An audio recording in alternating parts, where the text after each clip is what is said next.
Should we have a look at some of the inside pages? Yes. This is in The Guardian this morning. They have pictures from the cave rescue that we've been covering the last couple of days.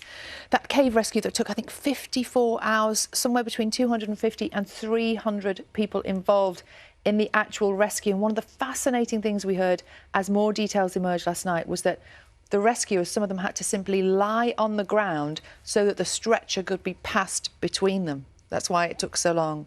But actually, the man who was rescued, inch by inch, saying, caving dangerous? No. Watching TV is more dangerous, say lots of the rescuers involved in that saying, wouldn't be put off at all. What, statistically?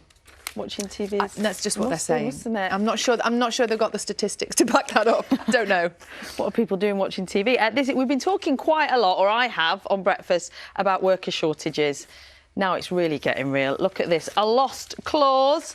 This is in The Sun this morning. Grotto grief as Santashortages hit the shops. Around the world, an estimated 3,000 Santa positions are standing empty. There's been a virtual service to bring Father Christmases to the UK, to UK kids to meet soaring demand.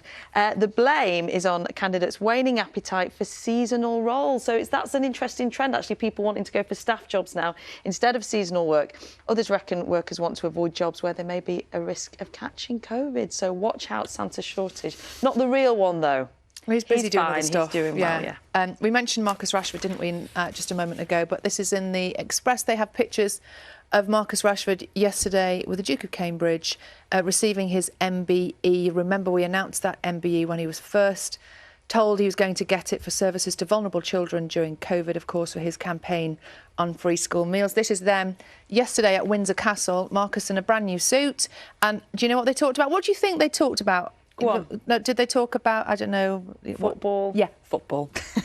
They talked about football. Marcus was saying he spoke about England and the Euros and the atmosphere in the camp, how that team had been in a brilliant place, obviously right up until just the very end and that horrendous final. Didn't talk about the Manchester derby much. Perhaps not. Interestingly. Perhaps not. But what's lovely here, I don't know if you can see it, this is the bit I've spotted.